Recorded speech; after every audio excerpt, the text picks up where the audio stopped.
Vamos a dar inicio a la siguiente actividad del taller para padres de familia, titulado Derechos Humanos en la Niñez. Su servidora, la maestra Marisela Mota Pantoja, preparó una exposición con las diapositivas para hacer más ilustrativo el tema y para su mayor comprensión. Antes de iniciar, quisiera yo platicarles sobre mi formación profesional para tratar de justificar mi trabajo, algunas actividades que hemos implementado desde marzo con ustedes. Tuve una licenciatura en educación primaria, cursé la maestría en enseñanza de las humanidades, un año en especialidad en psicología clínica y el más actual es el doctorado en educación que acabo de terminar. Curso de estrategias para la inclusión de niñas y niños con diversidad funcional, un diplomado del programa de enriquecimiento instrumental. Aquí les voy a ampliar un poquito. Trata de una teoría muy importante que tiene que ver con la modificabilidad cognitiva, tiene que ver con procesos cognitivos, de cómo el cerebro va tratando la información y ciertas funciones que son muy importantes para que llegue a la memoria de largo plazo. Fueron 3 módulos muy interesantes. Acabo de terminar, gracias por su apoyo, con el seminario virtual de construcción de paz en el ámbito escolar de la plataforma Convive, que fueron 25 horas muy interesantes, por lo cual diseñé este taller. Con el objetivo, vamos a dar lectura de conocer y promover la protección de los derechos humanos en la niñez para generar entornos saludables. También promover reformas estructurales necesarias en la educación a distancia para asegurar el reconocimiento del concepto de derechos humanos y su eficaz protección, respeto y garantía a la niñez, y con ello dar continuidad para mejorar el desarrollo integral de los alumnos. Les voy a comentar un poquito de la historia. En 1989 se vio esta necesidad en la Convención sobre los Derechos del Niño de centrarnos en los derechos en esta etapa muy importante. Ya entra, pues diversifican ya los derechos de una persona adulta con los del niño y se hace una reforma en la Ley General de los Derechos de las Niñas, Niños y Adolescentes en el año 2014. Como son menores de edad, se reconoce que tienen derechos y deberes, que también es una parte importante que a veces se nos olvida recalcar en clase, pero también existen deberes que son tareas que hacen los pequeños para que todos podamos vivir bien y en armonía. Vamos a decir que el derecho a la identidad de tener un nombre es uno de los más importantes, ya que ellos se reconocen como seres individuales y únicos. Por ello es tan importante que tengan un nombre ante la ley, pero también hacia ellos mismos, que tengan este autoconocimiento de ellos como seres únicos. Otro derecho es a la salud. Ellos tienen derecho a recibir atención médica y ayuda cuando se encuentra enfermo. Tenemos que reconocer que con este confinamiento, con esta pandemia, se han priorizado ciertos derechos y uno de ellos es la salud. El derecho a la alimentación también es importante, donde dice que todo niño tiene derecho a no pasar hambruna y ser alimentado sanamente. También tienen derecho a una vivienda digna. Los niños tienen derecho a vivir bien, sin miedo, con las personas que quieren y tienen el deber de respetar y cuidar a las personas que queremos. Va muy ligado al siguiente derecho, cuando dice tiene derecho a vivir en una vivienda pero sin miedo, con otro derecho que es la protección. Tienen derecho a que todas las personas los traten bien y que nadie les haga daño. Aquí voy a leer las letras pequeñas. Dice, si sufro algún abuso o maltrato de alguna forma, tengo derecho a que me protejan las instituciones de Estado como mi escuela. Aquí les comparto un teléfono donde tomé el seminario de Convive. Es el Consejo para Convivencia Escolar, donde hay asesoría jurídica para cualquier caso de abuso, de violencia, tanto en la niñez y tanto en las familias. derecho a la recreación. Tienen derecho a descansar, a jugar, a estar con otros niños y niñas, a reír y a disfrutar de espacios seguros. Como sabemos, con este confinamiento también se va adaptando. Aquí tenemos que diferenciar que se nos está pidiendo un distanciamiento social, el cual está mal expresado. Se requiere un distanciamiento físico para prevenir el contagio a COVID, pero no social. Sus niños y ustedes tienen el derecho a seguir conviviendo con sus seres queridos, pero a través de redes sociales, videollamadas, reuniones por Zoom, cartas. Se cambia la forma, pero nunca dejaremos de ser seres sociales. Entonces aquí los invito a ser más creativos y buscar la manera de acercarnos a nuestros seres queridos, a jugar con nuestros pequeños de otra forma, ya que ellos no pueden ir a espacios públicos ahorita por la pandemia. Entonces en casita tenemos que buscar las maneras de que ellos se diviertan. Vamos a un derecho también muy importante, que es a la educación. Tienen derecho a recibir educación y tener todo lo necesario para estudiar. Aquí les digo la primera palabra clave. Recordemos que van a aparecer durante la presentación 3 palabras claves. La primera es protección. Entonces por ahí anótenla en un papelito y vamos a dar continuidad. Vamos a hablar un poco sobre lo que es el desarrollo y crecimiento del ser humano. El tamaño del cerebro se triplica en los primeros años de vida. ¿Por qué toco este tema? Tuve el interés de estudiar un poco en mi doctorado sobre la neurodidáctica, neuroeducación, neuropedagogía, que son disciplinas nuevas. Tiene que ver con las neurociencias, con el estudio del cerebro, pero ahora aplicado a la educación. Dice por ahí una frase: ¿cómo piensas tejer un guante si no conoces una mano? Y aplica aquí perfectamente con la educación. Como maestros, ¿cómo queremos enseñar si no conocemos el órgano más importante, que es el que retiene todo el conocimiento, como es el cerebro?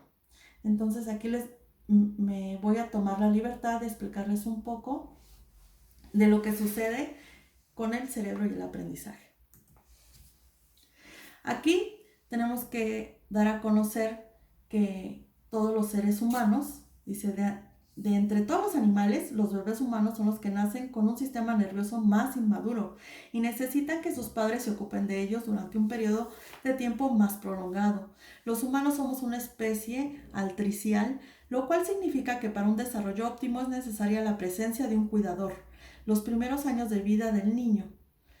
La diada, padre, madre e hijo, es una relación especial y estrecha que debe formar parte del bebé en desarrollo. Que este cuidado sea un hecho evolutivamente esperado. Significa que la ausencia de este ambiente podría tener graves consecuencias para la salud del niño. Aquí estamos hablando de que tiene que haber una persona externa al cuidado del niño cuando nace. Entonces, aquí vamos a tratar el subtema de daños en la infancia a causa de la violación de derechos humanos. Cuando el niño no tiene el derecho a la protección, cuando el niño no tiene el derecho al juego, cuando el niño no tiene el derecho a la educación, ¿qué pasa o qué consecuencias encontramos? Aquí hubo un estudio por Joan Luby. Ellos sostienen que las estructuras cerebrales no solo están determinados por la biología, o sea, no solamente cómo nacemos, sino también estas estructuras cerebrales tienen que ver con los vínculos afectivos que se establecen cuando son pequeños. Los autores analizaron que esta relación madre-hijo, tras someterlos a una situación de estrés, realizaron escáneres de los niños, imágenes o fotografías del cerebro y los volvieron a repetir 4 años más tarde. Las imágenes revelaron que los cerebros de aquellos que habían tenido una interacción positiva, cuyas madres eran pacientes y mostraron manifestaciones de afecto, presentaba un aumento del hipocampo en un 10% respecto a los que tenían poco contacto con sus madres o una relación menos afectuosa. Aquí nos refleja gran información. ¿Pero qué es el hipocampo? ¿Para qué sirve? Es una estructura encefálica del sistema límbico y tiene como función la gestión de respuesta ante el estrés, pero también juega un papel importante para los recuerdos.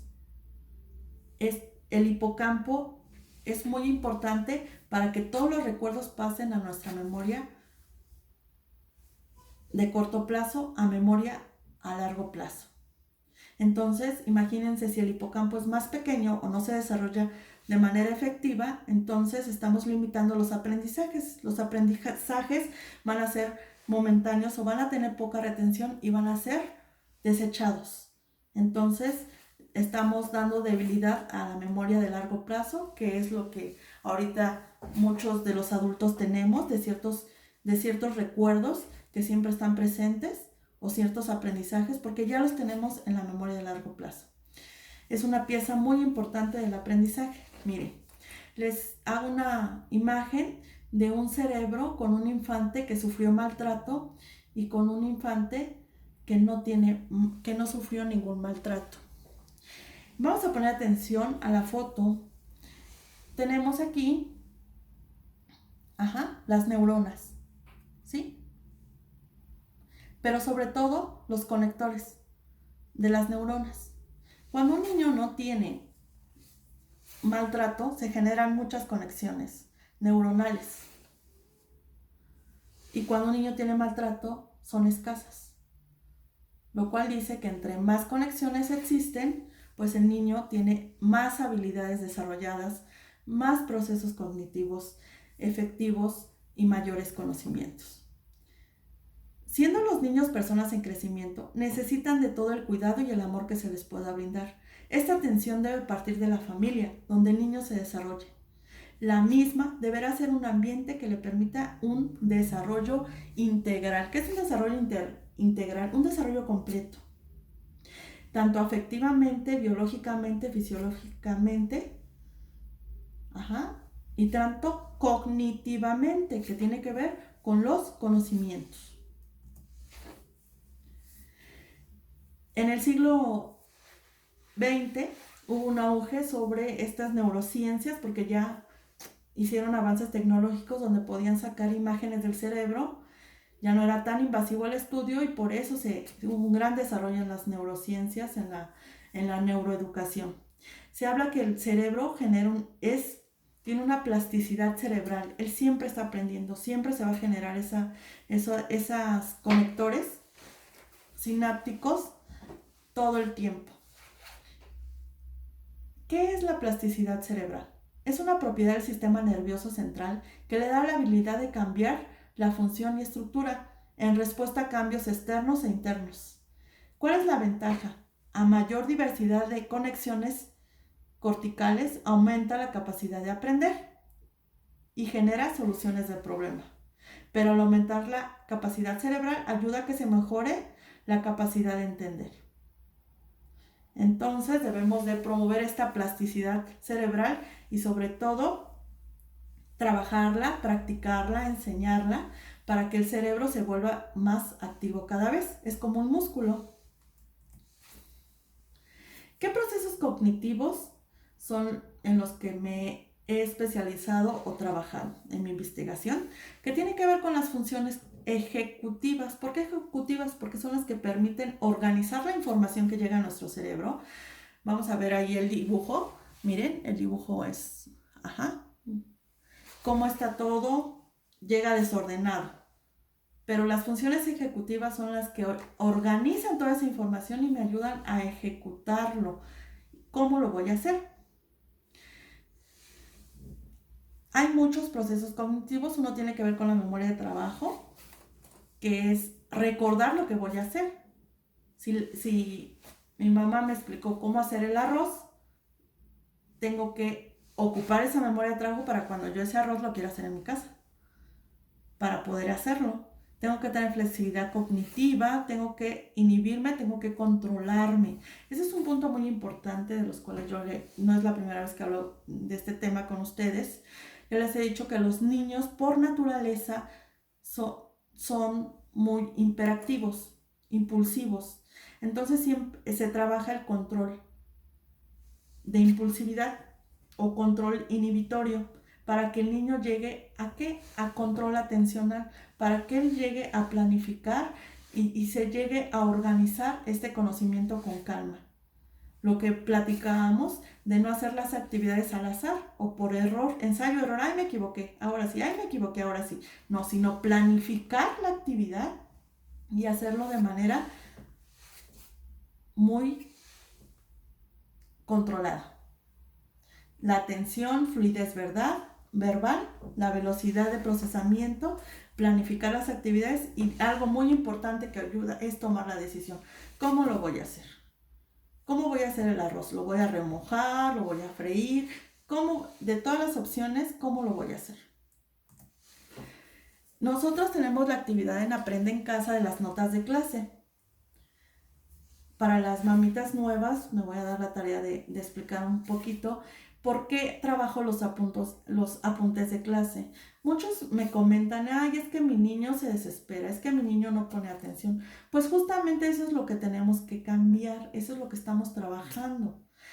El apunte de clase me está estimulando, me obliga a pensar sobre lo que dice el maestro. ¿Por qué? Porque yo tengo que escribir un párrafo de lo que yo entendí o de lo que hizo el maestro. Y si yo no pongo atención, no puedo sacar ese párrafo. Después de que ya pienso lo que dice el maestro, estoy estimulando mi atención y concentración sobre algo que me llamó mi atención. De esos 17 minutos de clase, hago una selección de contenidos o de ideas que yo quiero escribir. Entonces eso me va a ayudar a que ya lo escuché del maestro con sus palabras del maestro, pero al hacer estas paráfrasis a mis palabras propias, hago una comprensión y puedo llegar a memorizar el tema y entenderlo mejor. Por eso estoy hablando de que me lo hagan con sus propias palabras para fomentar la escritura. Como yo les decía, no es lo mismo que yo me aprenda las palabras del profesor, las palabras del libro, a mis propias palabras. Por eso es tan importante esta actividad. ¿Por qué? Porque estamos reduciendo la impulsividad de los niños.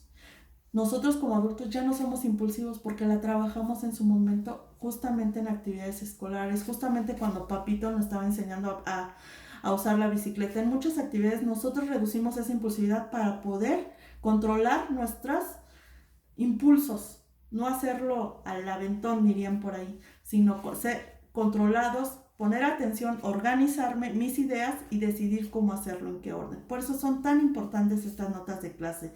Y sobre todo que tenemos el estímulo visual, auditivo, en las clases. Entonces ahí estamos hablando de un aprendizaje integral. También la técnica de autoinstrucciones que ya habíamos trabajado en los meses de marzo con los 7 pasos de háblate a ti mismo, justamente habla sobre la planificación, la toma de decisiones, sobre qué observo, tomarme la hoja.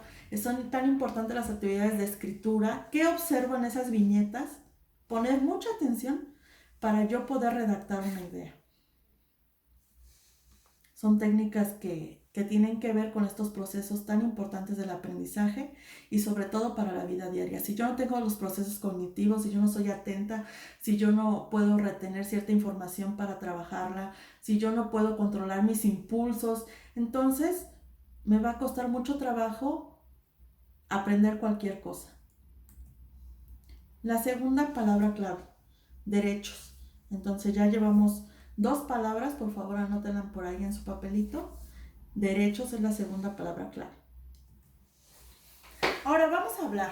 Ya hablamos de los derechos de los niños, ya hablamos qué pasa o qué daños hay si no reciben educación o un ambiente sano en el desarrollo de los niños. Por eso fue tan importante enfocarse en los derechos de los niños, porque ellos necesitan que su desarrollo en la niñez sea lo más sano posible para tener una vida adulta plena y digna. Muchos de nosotros ahorita en el confinamiento, en pandemia, hemos sobrepasado o hemos priorizado, puesto en primer lugar un derecho sobre otro. Le damos importancia, obviamente, a algo muy biológico y natural, que es la alimentación, la protección a la salud, cuidar a mi niño que no se enferme, cuidarnos nosotros, la economía, la vivienda. Y también a veces dejamos en último lugar lo que es el derecho a la educación. Pero ¿qué pasa? ¿Qué pasa si abandono por mucho tiempo el derecho a la educación? Yo no digo que hemos pasado momentos difíciles, lo leí en sus cartas, en esta narración de hechos, en sus situaciones donde se les resta energía. He leído historias que hemos vivido todos, momentos muy difíciles ahorita en pandemia, pero hay momentos, si yo niego todo el tiempo, llevamos 9 meses de confinamiento, si yo niego esos 9 meses, ¿qué estoy haciendo? No solamente estoy quitando un derecho a la educación, por eso creé este taller, estoy violentando otros más. ¿Por qué? Porque los niños, al no tener la información que ellos necesitan de cómo alimentarse sanamente, cómo trabajar sus emociones, no detectar una violencia que le hagan de un adulto, de un primo, no detectar un abuso sexual. Si ellos no saben, no tienen ese conocimiento que da la escuela, pues ellos tienen el riesgo de normalizar esas acciones. ¿Qué es normalizar esas acciones? Quiere decir que para ellos es normal. Para ellos es normal que llegue su papá y le pegue a su mamá. Para él es normal que decirle groserías a su hermana. Para él es normal gritar. Para él es normal muchas acciones, lo cual está provocando que no se desarrolle en un ambiente sano.